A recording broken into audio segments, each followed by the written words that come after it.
Hello, dear friends. Today you will hear 10 creepy stories from Reddit. Enjoy watching. The first story. Someone posted on another sub something about security, and for some reason, it reminded me of a really weird occurrence that took place when I was in college. I thought you all might get a kick out of it. When I was 20 years old, I'm F, I subleased a friend's place for the summer. It was one of those houses built for college students in a subdivision that's all college students. The house had 4 bedrooms. I rented 1 bedroom, but the other roommates were out of town for the summer as well, so I was alone. Coincidentally, one of my friends had a younger sibling that needed to find a home for her rescue pit for the summer. I've had boxers all my life and always loved pit bulls. I'd always been curious. To this day, I'm so glad I had that dog. I swear she saved me, possibly my life. I'm obsessive about 2 things because of who I am as a person: cleaning and locking doors and setting alarms when I leave, or I'm alone, which meant I was locking and setting the alarm a lot that summer because I was alone. The first night I had the pit bull, her name was June. I was a little nervous, if I'm being honest. I didn't know until my friend dropped the dog off, but my friend's sibling had just rescued this pit, like less than a month ago. Clearly, I should have asked more questions. I was nervous because this dog was a bit apprehensive about me and fresh out of the shelter or rescue wherever my friend's sibling found her. This was clear by the way she interacted with me and the home surroundings. It was clear June had been abused. This dog had scars all over her body, and by the looks of it had semi-recently given birth. Also worth noting, June was hulked out. This dog was absolutely jacked. I'd rehabbed a dog before, so I felt I was up to the challenge. After all, I had the entire summer, and it was just June and I. Note, this house had those magnetic fob locks, a door at the front of the house, which faced the rest of the houses in the neighborhood. There was also a door at the back of the house, which faced the sort of alley where I parked my car. I locked any door anytime I used it, as well as the door to the bedroom whenever I went to sleep. I had June in the bedroom with me. There was an alarm on the house, but the girls that actually lived there, remember I was subleasing, never set it up and didn't have the desire to do so, which meant I was relying on the locks. Night 1. I get into bed, direct June to the comfy plush bed I'd put together for her, laid her toys in it, super soft blankets, the works. I guess June decided, nah, because the next thing I knew, she was in the bed with me, facing me with her head and all those teeth a few inches from mine. I barely slept because I was so scared I'd accidentally roll onto her foot or something, scare her, and end up with my face eaten off. Yes, I know this is silly, but it's what was going through my mind as I lay awake staring at this massive, absolute unit of a dog. Night 2. Same thing, except I fell asleep. I woke up the next morning to June staring directly into my soul. We're bonding. Night 3. We spent the evening watching movies, snuggling. I shared my pizza crusts, and she was definitely feeling the love because she finally let me scratch her belly and started to act like a puppy and less like the recently released inmate. Morning after night 3. I wake up and it's still really early in the morning, as in it's like 6:30, 7 a.m.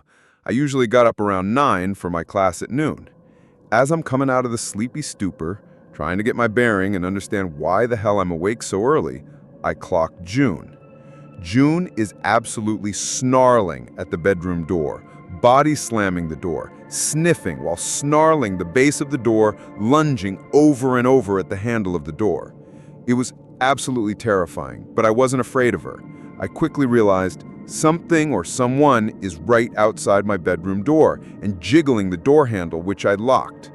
I do live in Texas, so I grabbed my 12-gauge gun that I kept under my bed and racked it. It's a very, very old and very loud gun. When I racked the gun, everything became very quiet. Me, random guys. Me, who's there? Random guys. Maintenance, we're maintenance. We didn't mean to scare you. We're here to fix the dishwasher. Me, I didn't put in a maintenance request, and the dishwasher is in the kitchen on the 1st floor. Random guys. Yeah, we were told no one was here. I'm training a new guy and thought I'd show him what most of the houses look like inside. At this point, June is losing her ever-loving mind, and I'm armed, kind of annoyed that these idiots have woken me up so early. Then it dawns on me, I deadbolted the doors. Maybe the maintenance people had some way to bypass the deadbolts? I honestly don't know. This was time when the magnetic fobs were kind of new or new to the apartments near campus. I should have been more scared, but I could tell these guys were shitting their pants between hearing the monster on the other side of the door and my gun racking. So I cracked the door a smidge, just enough for them to see the gun, June foaming at the mouth, and so that I could get a look at their uniform to confirm whether they were real servicemen or not. Weirdly enough, they didn't have on any uniforms. They were 3 men. 2 men looked like they'd had it rough. They were maybe in their early 40s, and the other guy was in his mid-20s. All 3 of these men were dirty, like they'd been sleeping outside maybe. The clothes appeared clean, but they had not seen a shower in a hot minute.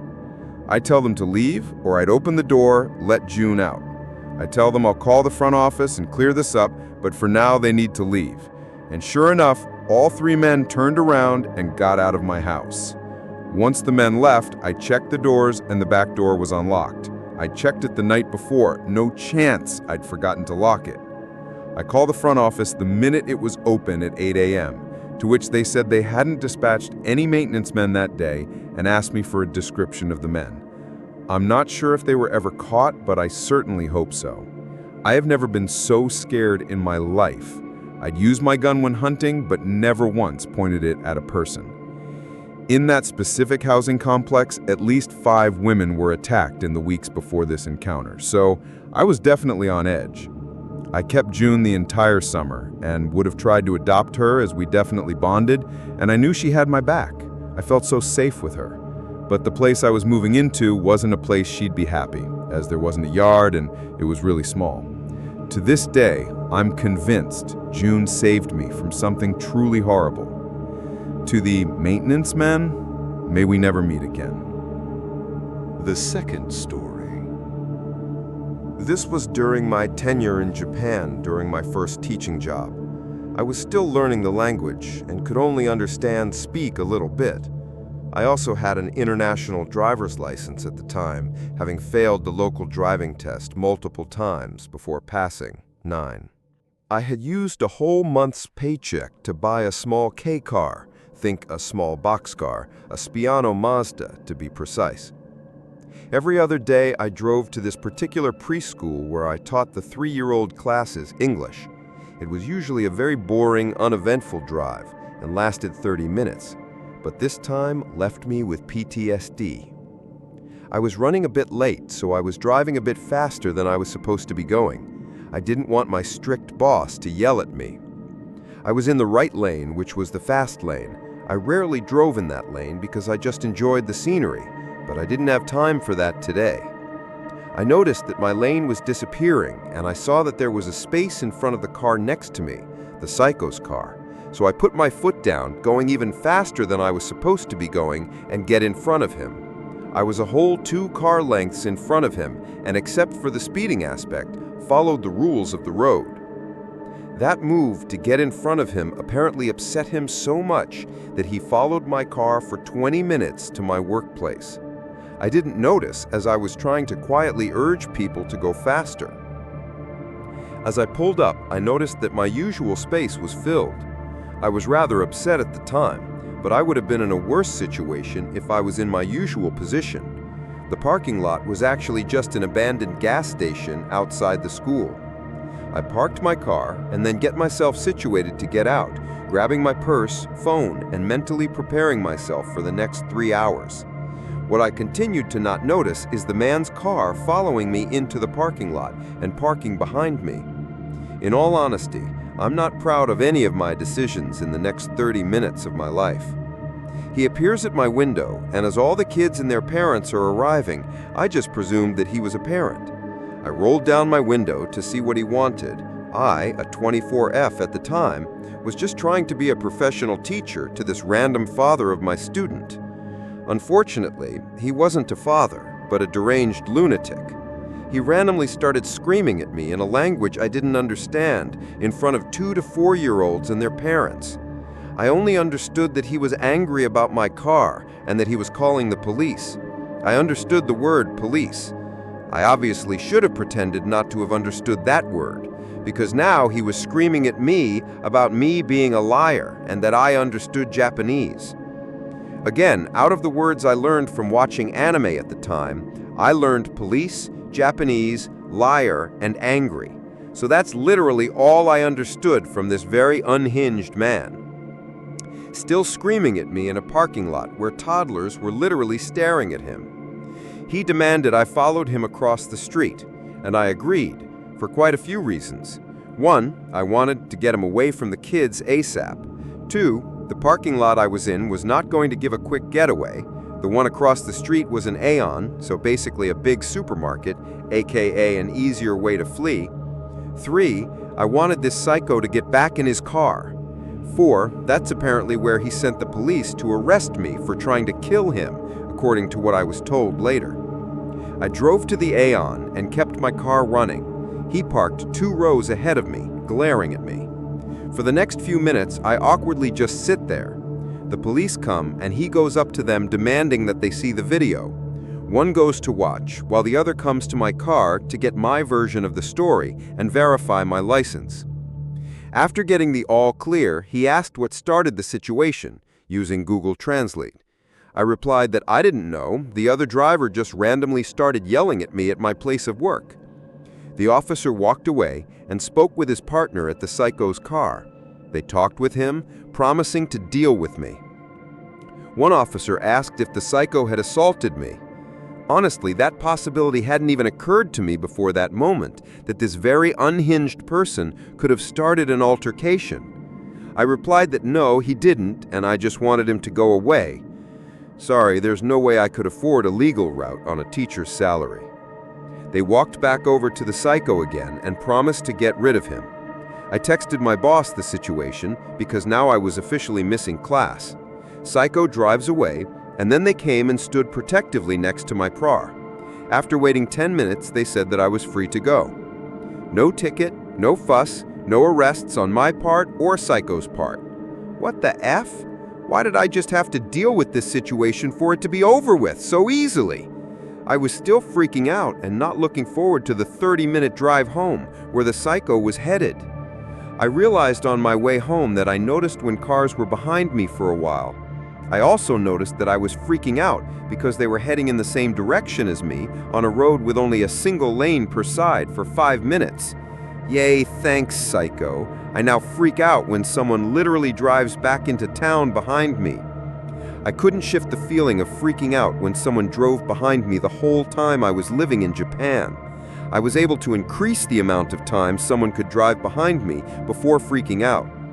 Eventually, I would make a random turn somewhere, pull over and calm myself. I still am wary when people follow me behind me for longer than 10 minutes, but now I can differentiate between them just trying to get to work versus becoming round 2 of my nightmare.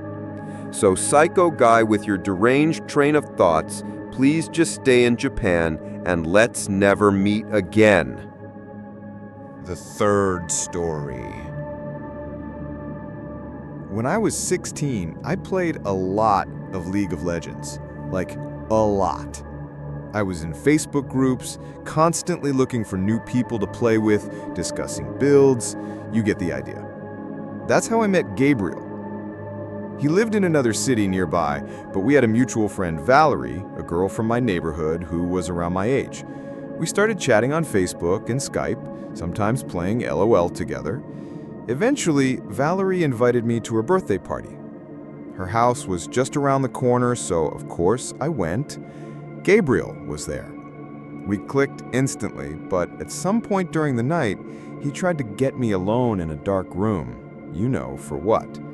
I said no, reminded him I had a boyfriend, and that was that.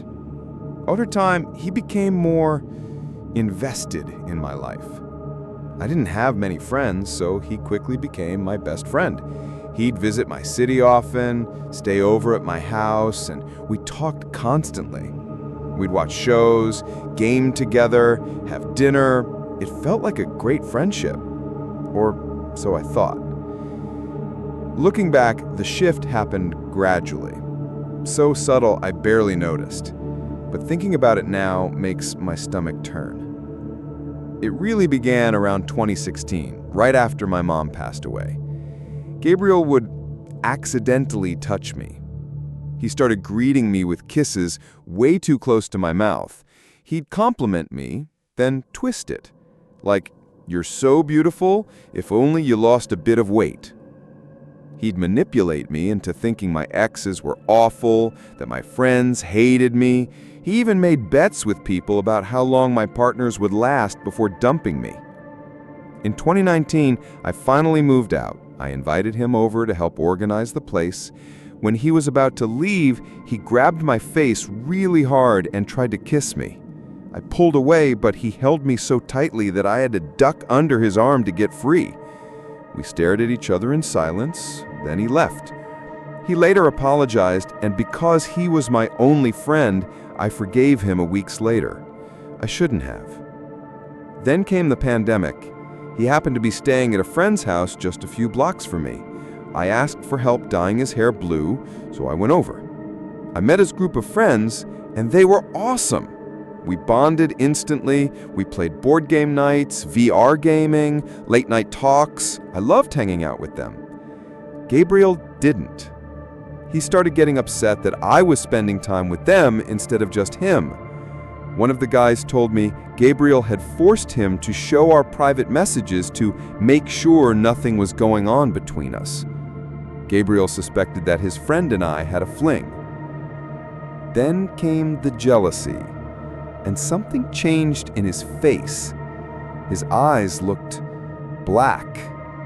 His behavior turned erratic. He said he had multiple personalities. One was Mark, who tried to touch me several times and, in some form, abused me. The other was Carl, some sleazy, overconfident alter ego. One night, as Mark, he told a story about meeting a girl at a bus stop in the middle of the night and having sex with her. As a woman, it sounded off. What kind of girl sleeps with a stranger at a dark bus stop? Was he lying, bragging, or worse, did he take advantage of someone? Things escalated. He said he was planning to get euthanized for depression. That's not legal in my country, but also, what the F? Then he accused me of stealing his mother's credit card. I've never even met her, never even been to his city. One night, I had an emergency and asked if he could watch my dog. He agreed. When I came back early the next morning, the place looked clean. He said, "Hi, how are you?" and left. But his Facebook was open on my computer. Something told me to check. He was messaging one of our mutual friends, calling me a slut, complaining that I gave attention to everyone but him, and that the least I could do was have sex with him. I even found a picture he sent to his friend where you can clearly see the outside of my house at night. It was sent at 4:53 a.m. I found messages to tons of women where he used my personal trauma to gain sympathy. He told everyone my business. And then I found a conversation with a girl we both knew. He told her we were in a long-term relationship, that I cheated on him and that I apologized to him, that we lived together, that I was toxic and manipulative. I felt sick. I reached out to her. She said she'd always found it weird that he claimed we were dating but never posted a single photo of us. Then she told me something that made my blood run cold. One time, years prior, he used her phone and sent her own nudes to himself while she was taking a shower. She only noticed because he forgot to delete the sent message. That's when I knew that he did that to me. I had a suspicion that he'd send some pics from my number to his because one folder was open when I never look at my own nudes. That folder had a password. That's when I cut him off, blocked him everywhere, told all our mutual friends. I even messaged him one last time to explain exactly why I never wanted to hear from him again as a courtesy. A year later, he messaged me from a new account. It started off like an apology, but quickly turned into blame. Said I ruined his life, that I should be proud for pushing him into depression, that I lied about not being in a relationship with him, and that he loved me. I blocked him again, haven't heard from him since. So, Gabriel, Mark, Carl, whatever you want to call yourself, let's not meet again. The fourth story. Hi, English isn't my first language, but I hope this comes across okay. This story still creeps me out today, so I wanted to share it here. This happened to me around a year ago, and it still haunts me. At the time, I, female 25, was visiting some friends. It was the middle of the week, but I was on vacation, so I stayed out late. Around 1 or 1:30 a.m., I got in my car to head home, about a 30-minute drive. I live in a small German town on a main street, but it's not very big. At night, during the week, there's barely any traffic, maybe 1 or 2 cars every now and then, that's it. A bit of context that might help. Coming from the direction I drove, you can see down the road for quite a while, maybe 600, 700 meters, something around 2,000 feet. I rent a parking spot in an underground garage shared with 10 other tenants. The entrance is tucked away beside the building and somewhat hidden by the surrounding houses. It isn't really visible unless you're standing right in front of it. Anyway, back to the story. I was driving home. It was a typical spring night. Everything was normal. I pulled into the driveway, stopped for a moment to open the garage door with my remote. Then I backed into my parking spot, which faces the entrance. I left the engine running as I rummaged in the center console. I can't even remember what for. Suddenly, when I looked up, there was a stranger standing there. A man, maybe 45 years old, about 3 meters or 10 feet in front of my car inside the garage, just staring at me. I was instantly terrified. Reflexively, I hit the lock button on my car. He shouted that I should give him my phone, saying his car had broken down and he needed to make a call. But I hadn't seen any broken down car or flashing hazard lights anywhere on the road. No car pulled over, nothing. I was so frozen in shock that I just stared at him. He seemed to notice how confused I was. He added that the breakdown happened the next town, which, by the way, is about an hour's walk away. Again, he told me to give him my phone, becoming louder and more aggressive.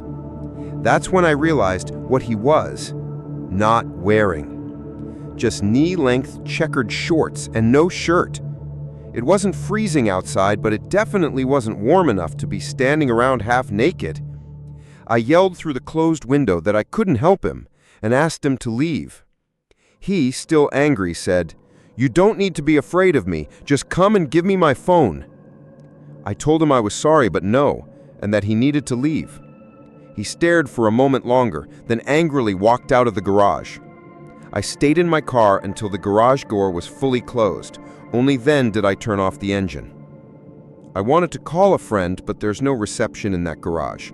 So I grabbed my keys and every bit of courage I had and sprinted to the door leading into the apartment hallway. It's a heavy door that jams sometimes, thankfully not that night. There's also a back entrance from outside to the garage, and I had no idea if that door was locked or if the man knew about it. Once inside, I ran to my ground floor apartment. The windows are somewhat shielded by a hedge leading to my terrace, but technically it's still reachable from the street.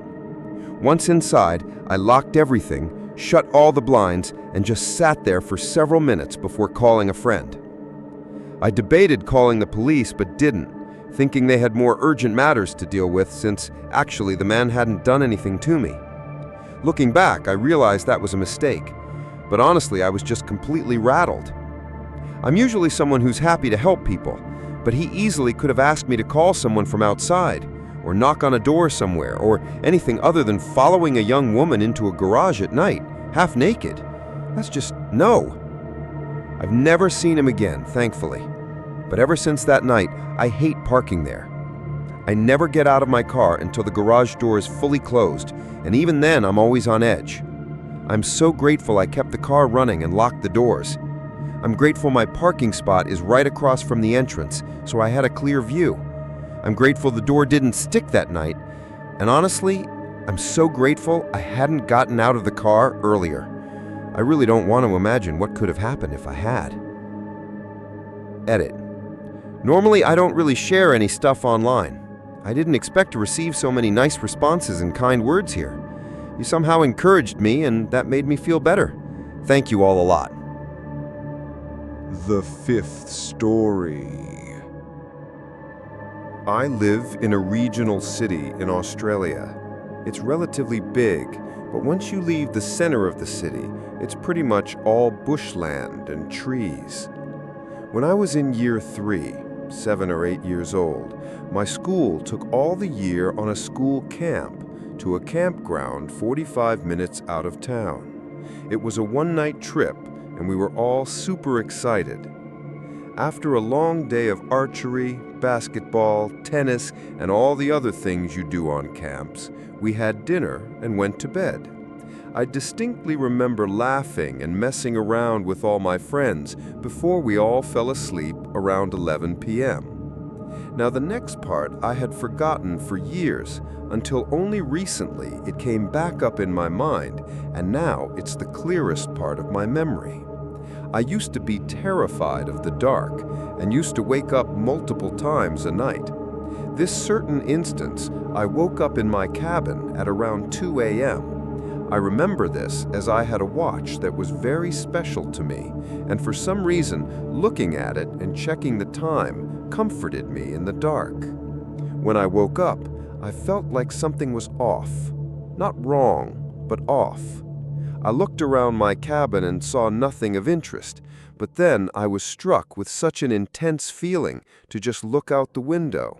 It was right next to my bed. Our room was on the second level of this cabin complex, so when you looked out the window, you had to look down to see the ground directly below you. When looking out the window, I saw nothing, and just when I started to look away, something caught my eye. I could have sworn I saw something right below the window, almost out of sight if you were simply looking forward. I looked down, and I saw someone. Not the average person, more like a tweaker. He was tall, maybe 6'3", 6'4", and his skin looked like he had just fallen hard on cement. He was covered in scrapes and grazes, and his hair had been all buzzed off. He looked about 40, but I think he may have been mid-20s based on his super skinny build. He wore a dirty black hoodie and black jeans that looked like motorbike pants. He also wore what looked like a mix between a fedora and a cowboy hat. The image I have attached is almost exactly the same, if it looked more like a human. When I looked down, his eyes caught mine instantly. He was staring into the window. He didn't move his head there when he saw me. No, he had been actively staring into that window before I was even there. He stared with such wide eyes, like he was straining all the muscles in his face to pop his eyes out as much as possible. The second we locked eyes, I ducked back down and hid under the covers. I wanted to scream and yell and tell my friends, but I was so scared that I couldn't even move. I waited under those covers for what felt like hours until I felt like I was safe. I slowly peeked out from the covers again and checked the window. He was still there. He had moved a bit to the right, but he was still there, staring intently at my window. I didn't even get to become fully level with the window before I ducked out of sight again and went back under the covers, whimpering. I'm not sure how, but I managed to fall asleep. When I woke up, it was light out and all my friends were happily awaking after their sleep. I woke up and checked the window again, praying he was gone, and luckily, he was. I told my friends about it that morning, and they all laughed at me for having a nightmare, and I think I believed it. I forgot about it for 10 years, but when it came back to me the other week, I realized that it couldn't have been a dream. Everything was so real. I have very weird dreams, never having one that actually makes sense. My dreams always flow so weirdly. So the absolute consistency is almost proof to me that this actually happened. Also, I specifically remember laying under my covers for ages, something that I doubt would happen in a dream. I have no idea who was outside my window or what he was doing.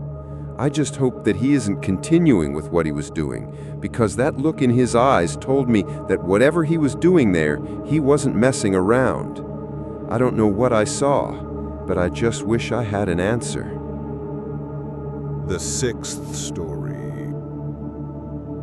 Hello. This might be not the most freaky stories of all time, but it is a great reminder that you should never relax in a taxi car. In a place I live in, the taxi service is pretty well developed. We have a global app where you have ID as a passenger, and driver has one too. We have a rating system, so you know what to await, and you get punished for doing bad things. You feel pretty safe with that system. It's not like an old times, absolutely random taxis.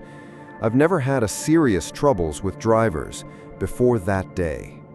Yesterday, I needed to drive from one small town to another through the big city. Everything was pretty odd from the start. The taxi was showing very oddly on the app map, but happens. Internet and geolocation can do the tricks. Either way, finally, the driver arrived and we started to move. The driver didn't press that he started the drive in the app. Neither I saw he was in awaiting status. Sometimes they wait so they get some extra cash for waiting. I kind of tolerate that. It was odd. And we were going to a bit unusual path, not the one I am used to. I had a weird thought. What will happen if he goes to the wrong direction, RN? Not to the center, but to the suburban area. And damn, he did. He remained silent from the start of the trip, and he is no way did it on accident. He hasn't started the drive yet in the app, and he is going literally on opposite way, which is in no chance is leading to my final destination. That moment, I felt very scared. It does feel horrible when something like this happens and you're alone, 27F, in the car with the driver. After I asked him, "Hey, excuse me, what path did you choose? I don't need to go there." He immediately changed direction to the right way, pressed "The drive has been started" in the app, and he was looking totally mad and upset. And the trip was about 1 hour long. He kept driving not as navigator suggested, but still on the right way. He especially started to messing the path when we were close to the end of the trip, and I called a friend at that moment, saying I'm almost arrived, just in case, so he knows people wait me. He remained silent, and I came out of car literally shaking. I understand that it is least likely he was up to the worst scenario we are thinking of, but his actions were no way correct. What if I didn't have an online app working, not checked the road? If I didn't know the road? The most chill variant is that he would drive the longest way possible, which is like an hour longer, just to get more cash. But this is too ridiculous. I did write a support and reported the situation. So, the creepy taxi driver, let's not meet again. The seventh story. I'm a 25-year-old female, and this happened maybe 8-9 years ago, and I was 16-17 years old then. I'm from a small village, and I went to school in the nearest big city, which was about 40 kilometers away, 24.85 miles. Because public transportation was so bad, just to get home I had to change buses twice. And if I missed the last transfer and my parents weren't home, I had no way to get home unless they came for me, or I had to walk 4 kilometers, 2.50 miles. I lived in a dormitory during the week in the city where I studied. I stayed in the city during the week and went home on Fridays, then back again on Sundays. I always got off the bus at the main station when I arrived in the city, around 2 p.m. My boyfriend, who came from another town, also studied in the city. He came by train. Every Sunday, I waited for him at the station for about an hour and a half, and then we went to the dormitory together.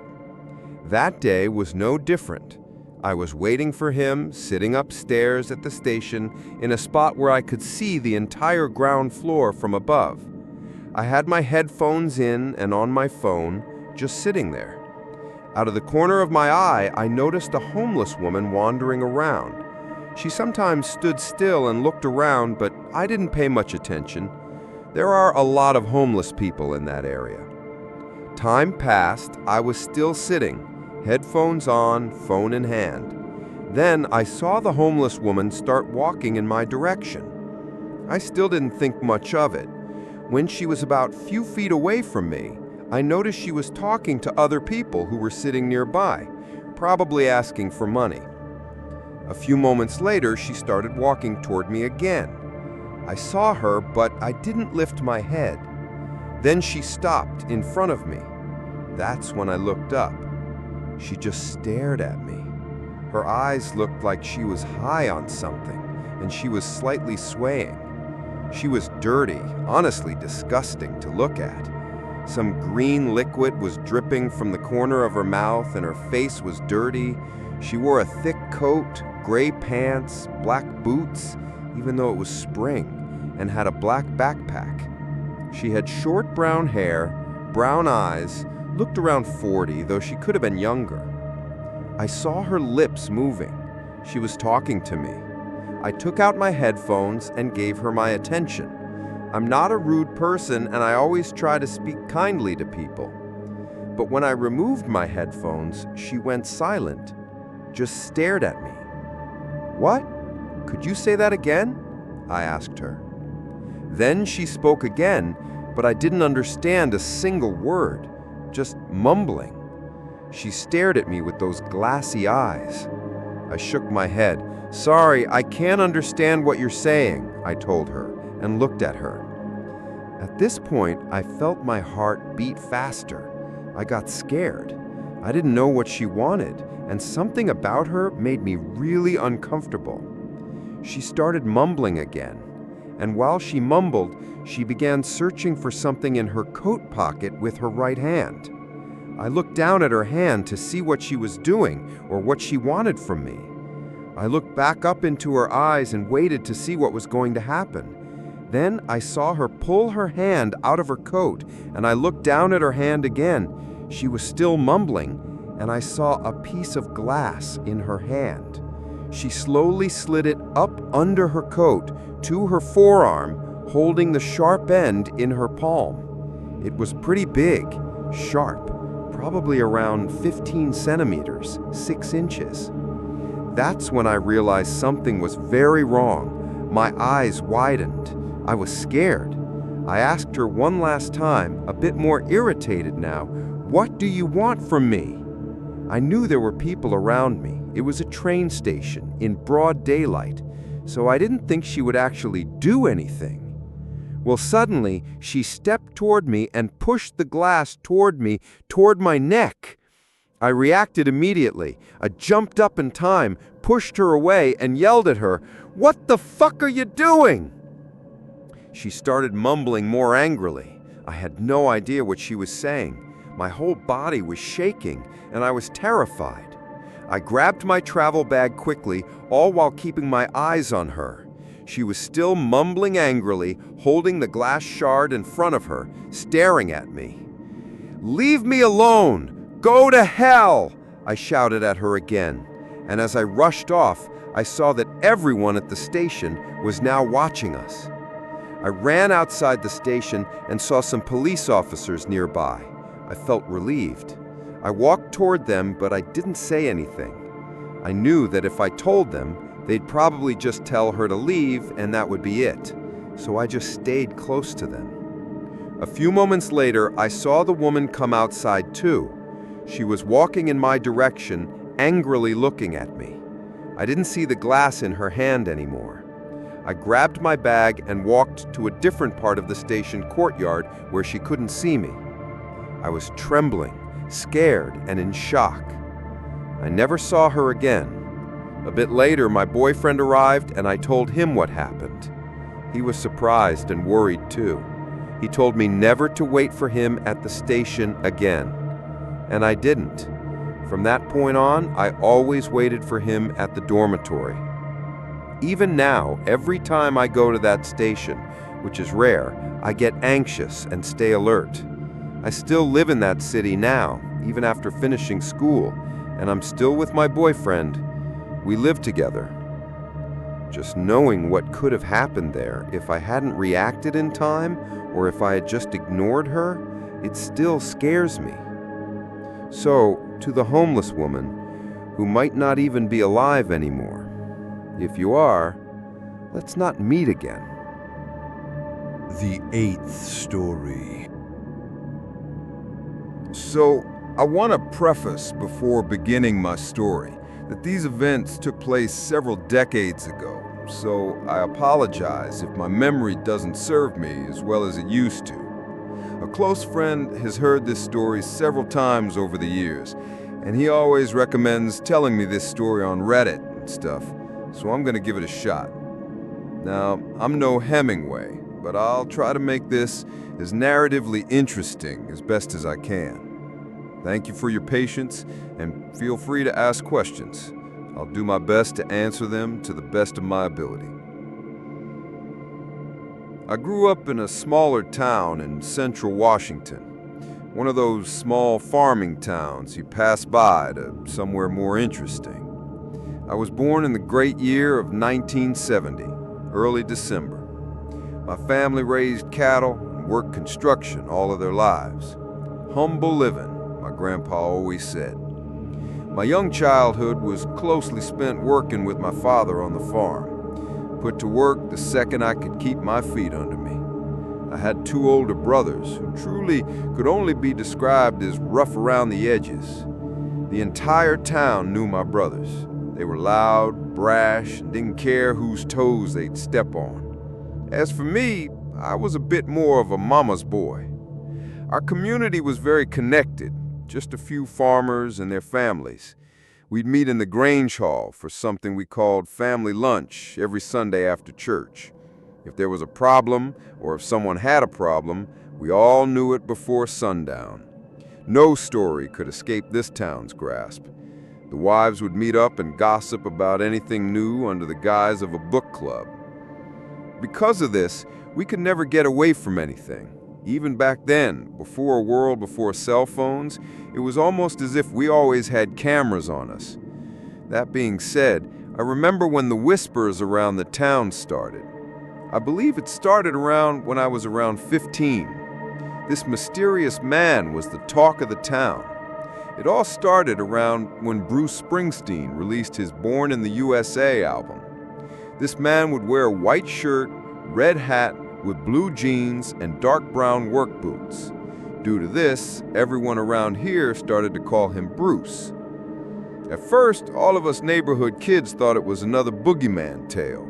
Families would tell their kids, "Keep your window closed or Bruce will get you." None of us really took the story seriously, as kids do. During that time, the only thing we cared about was camping outside in the forest and pretending to be G.I. Joe members in the midst of a heated conflict. Some kids would say they'd saw Bruce in the tree line when we were out there, but no one would take him seriously and they'd get called a bitch or something.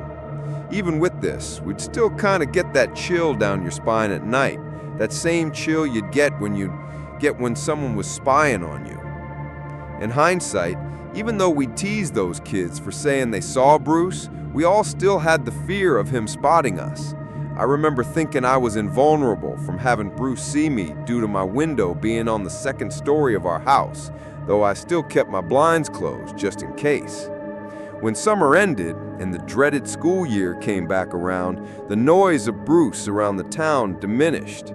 I even forgot about him, and it seemed as if the town's resident boogeyman had left as fast as he came. Though there were still those whispers around family lunch. One Sunday afternoon, I remember my father was speaking to one of our neighbors.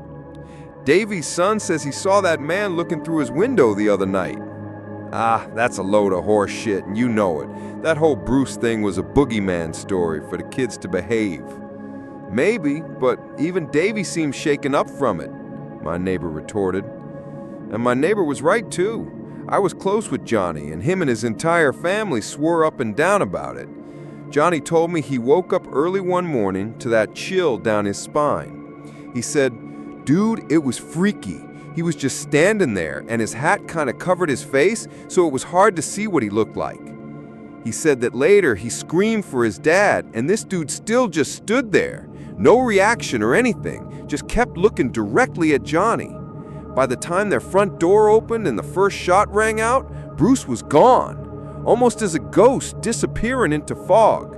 Mr. Felterman swore that 1 second the man was there, then when he raised his shotgun and fired, the man disappeared. Johnny's father called the sheriff's office over, but there was no trace of Bruce. The deputy just said if he comes back to call them out first.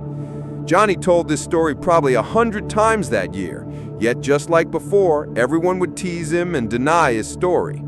My mother was pretty close to their family, so she tried to keep a short leash on all three of us boys. Funny enough, she'd always say before we'd go anywhere, "Be careful and don't let that pedophile go and get you." My brothers would always mockingly say, "We'll kill him before he could even touch us, Ma." I don't know if the story of Bruce ever really bothered my brothers as much as it bothered me. Though, even after Johnny's story, I still had a slight bit of skepticism in me. I mean, I never got to see him until later. The first time I ever had a Bruce encounter was later that year during a pretty harsh winter. My father was remodeling our sunroom, so due to that, our front door was plastic tarp stapled on the doorframe. And might I add, it was the absolute worst time to not have a door. Snow would get into the front entrance from the storm the night prior, and the entire house would feel like it was negative 100 degrees. Anyway, I digress. I remember it was the weekend, and my birthday was that Friday before. My brother scraped up some money to rent me the first Indiana Jones movie. Honestly, it was as much a gift for me as it was for my brothers. My father was out getting supplies for the sunroom, and my mother was grocery shopping. My brothers and I were sitting on the couch watching the movie intently. Watching that movie, you could almost see it in my eyes, the dream to be a cool archaeologist, just like Harrison Ford, whip and hat included. Now, I don't know if it was because we were watching so closely, but we never noticed when our father's pickup pulled up. My father came up and flicked my oldest brother's ears and shouted, "How many times do I have to tell you, dipshits, to leave your boots outside before coming onto the carpet?" We all stared at each other, confused. My dad had his arm outstretched and was pointing to a pair of snow prints that had to be no closer than 7 feet from the back of our couch. The snow hadn't melted and still looked fresh. "Dad, we've been inside for the last—" My dad interrupted my brother. "Oh, don't give me that bullshit. Go clean that up and go help your mother with the groceries." I still remember the look on my brothers' faces as they stared at each other, with maybe bewilderment or maybe fear. I remember lying in bed that night trying to make up a rational explanation on whose footprints those could be, anyone other than Bruce's. Eventually, I was able to sleep with some made-up story that sounds only logical to someone up that late into the night.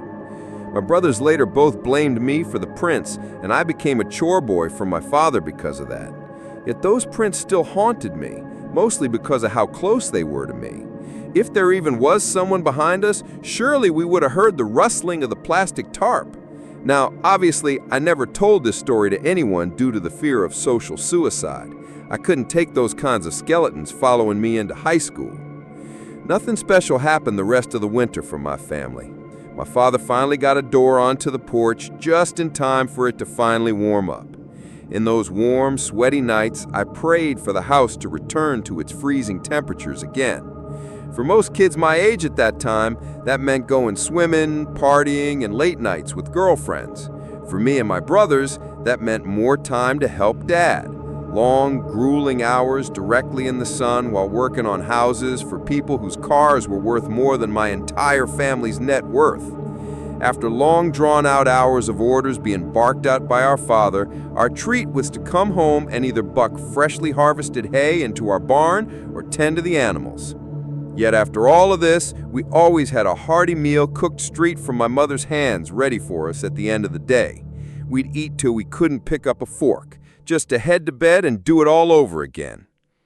On the rare occasions we had our days of freedom, my brothers and I would scatter across the town to our respective friend groups, occasionally meeting up at house parties or a bonfire. One of those nights we had off from working with our father, my brothers and I all piled into our oldest brother's truck and drove off to one of these great bonfire nights. It seemed as if the entire town would show up to these events. Family and friends alike would all show up in droves. The adults with the young ones would come out and eat and enjoy the social aspect. Later in the day, when the sun would try to set, the only ones left would be the teens trying to sneak a beer and the fun uncles supplying them. When we showed up, it was the typical crowd, the ones around my brother and their age, with some parents still straggling around. When we stepped out of the truck, the remaining parents said what became our tagline anywhere we went: "Oh damn, here comes trouble." The parents and kids our age would laugh as we'd go and sit on the assortment of furniture and bench seats that surrounded the fire. We'd all sit and chat with those we were familiar with, all while those with more boldness than brains would try to sneak a beer from the coolers, myself included. As the night rolled on and more, the host's parents would give the same speech every parent would give to all of us kids at these events. "Now, I can't stop you from drinking, but don't be stupid and go off and drive as well. Either sleep it off or call your parents. The phone's inside next to the fridge, and you don't dare wake me up unless one of you's dying." They'd smile and wave goodnight as they'd head inside. We'd all say our thanks. The ninth story. Hi, Reddit. This happened to me in August 2024, during the middle of a gloomy Melbourne winter. It still gives me chills to think about it. For context, I had just started a new job and was working from home while being trained over Microsoft Teams. My husband was at work about 45 kilometers away, and I was completely alone in our new house. We had only moved in a couple of months prior into a developing suburb. At that point, the street was practically deserted, just one neighbor beside me and another all the way at the end of the road. Everyone else? Empty lots and half-built houses. Around 3 p.m., although still daytime, it was already dark due to the thick winter clouds. I was sitting in our theater room, which faces the front of the house. The blinds were partially shut, not enough for full privacy, but enough that you'd need to look closely to see in. Out of nowhere, I hear a knock. Not a doorbell, just knocking. That was odd. Door-to-door salespeople usually ring, and I wasn't expecting any parcels. I got this immediate uneasy feeling and checked our security cameras.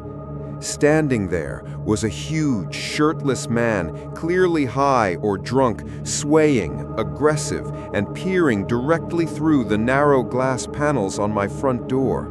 When I didn't respond, he started banging louder and louder and yelling for me to open up. The aggression was escalating fast.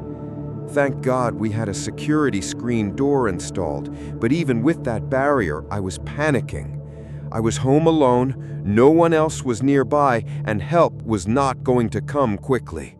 I tried to keep calm, but then he wandered to a nearby construction site, grabbed a piece of wood, and began smashing it against my security door.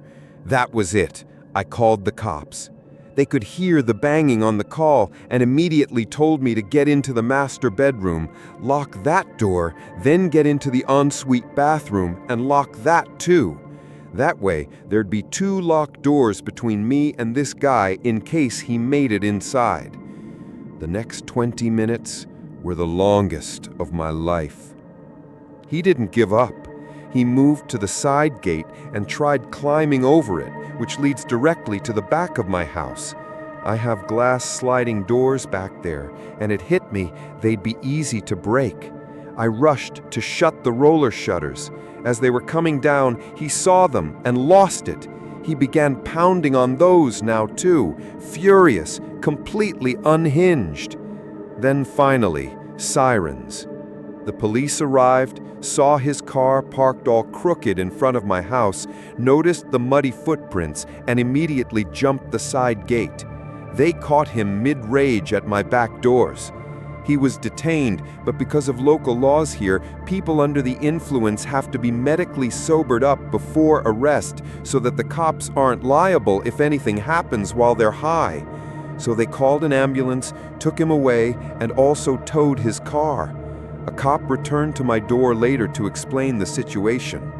Apparently, this guy was completely out of his mind and had mistaken my house for a drug house. There was one all the way down the street that had some shady activity, and he thought mine was it. I still remember calling my neighbor during all this, telling her not to open the door no matter what, because she has 2 small kids and I didn't want anyone else getting hurt. This whole experience left me shaken for weeks. I still can't express how grateful I am that my husband had insisted on installing roller shutters and reinforced security doors when we moved in. If we hadn't, I don't even want to think about it. So to the coked-out lunatic who tried to break into my house while I was alone, let's not meet. Ever. Edit. I've added some pictures from our security cam below to confirm the validity of the story. The 10th story. It was midsummer in 2024. I lived in a small town in Oregon. In January 2024, I got evicted from my house where I lived with my mom and 3 siblings. We struggled to sell the house in the last upcoming days to our eviction and never found a place to stay, so we resorted to living in an RV with 1 bedroom. The RV was broken down and unregistered, so we were forced to live inside a storage unit without any power or running water. My mother and 21-year-old younger sister was addicted to fentanyl, amongst other drugs. We were always accompanied by their druggy friends, which consisted of weird, perverted older men. My mother was in and out of jail constantly for multiple convictions, including theft, hit and run, running somebody over, yes, quite literally. So I was always tasked with the fault of looking after the 2 younger children, 15 and 9. It was weeks, months of this. The continuous drugs, the withdrawals, the jail bails, the abuse. It got so bad that we didn't have any money for food or water, so the kids spent days starving or surviving off school food, and I relied on asking men online for money, where I would go to the nearest gas station and buy food for us.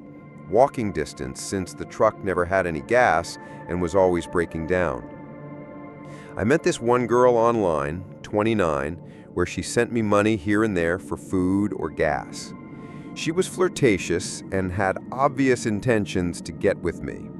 Now, I should note that I was also just freshly broken up with my ex-girlfriend of 3 years. She dumped me in January before I went homeless. I was not looking for a relationship. We spent a few weeks talking, and she ended up falling for me. She also made it known she was transgender, male to female, no surgeries yet. I was a 22-year-old female lesbian, so I was not interested. I don't mean to sound rude, I'm not transphobic.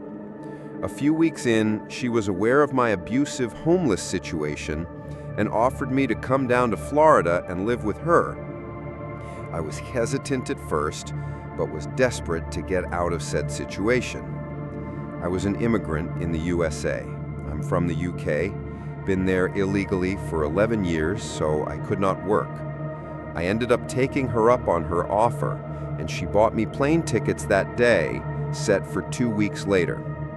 I told my family that I was going on a cruise ship vacation for 2 weeks, and that I'll be back after. I was not planning on coming back, but my mother would not have let me leave if I said I was not returning. 2 weeks passed, and my mom drove me to the airport begging me not to leave. I ignored her beggings, which she did in many, and I mean many forms. I have never traveled alone or knew how to navigate an airport, but I was desperate to get out of that situation, and desperation made me willing to do things that were potentially dangerous. I navigated the airport, and I had a 1-hour flight, then an 8-hour layover, then a 6-hour flight right after. Mind you, I am terrified to the brim of planes and heights. The traveling was awful. I almost missed my last flight as they changed the plane and I was not notified, so I was extremely stressed on top of everything else. I landed around 1 p.m. in Florida in a black hooded onesie, as Oregon was freezing cold. I was met by the intense, humid heat of the Florida swamp. I made my way through the airport, and this girl was waiting for me at the terminal entrance. She picked me up and swung me around like we were together, then proceeded to hold my hand all the way to where she parked her car. I was aggravated as I didn't really enjoy this physical touch and the fact that I was nicotine deprived. We got to the car where I yanked my hand away and threw up over the edge of the balcony from motion sickness and jet lag. I lit a cigarette up and took in everything that had happened in the past few weeks. I also had not slept for over a day. I was too terrified to sleep on the plane. The drive home was around 2 hours, and it was the most awkward drive I've ever experienced. She was quiet, and I was going through a lot of mental problems, completely in denial that I was away from my nightmare situation back home. When we got to her town, she insisted that we get food and walk around the ocean pier. I was starving, but was completely exhausted at this point, so I asked if we could just get food and then go home and sleep. She kept making excuses, saying that she wanted to give me a tour of beautiful Florida. I was too exhausted to argue, so I went along with it, walking around town in a black onesie in 100 degrees plus weather like a zombie. She was obviously getting annoyed with me as I was in a mood, which I was, but I did mention to her multiple times I just wanted to sleep. We got back to the house where I asked where I was sleeping, and she motioned to a single bed, where she also slept. She shared a small RV with another man. We had to share a bed, which was put up as she had cats that would pee on her bedding. I asked her to pull it down, but she kept making more excuses and motioned for us to take a walk around her neighborhood to get me used to the area. Again, I was exhausted. We went walking around, where I chain-smoked cigarettes and took in the scenery. We got back an hour later, and she still refused me of sleep. The entire walk home as well, she was touchy or trying to hold my hand, etc. We got to her truck, where I sat in the passenger side and smoked some more. She joined me and chain-smoked joints, pot.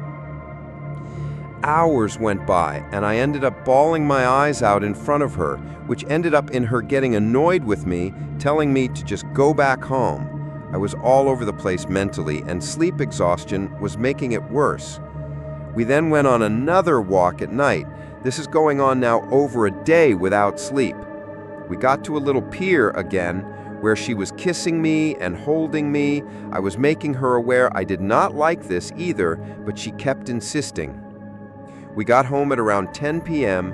and finally ended up putting the bed down, where I fell asleep immediately. Honestly, I can't remember much of the next few days after that, but it consisted of random activities around town and lots of good food.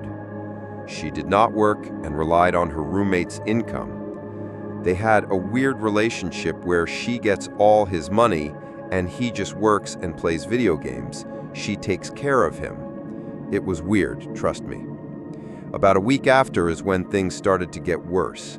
She was snapping at me over little things, getting jealous over people in my DMs, and belittling my trauma, calling my family names. They weren't the best, they're really awful, but that's still something you don't want to hear from random strangers.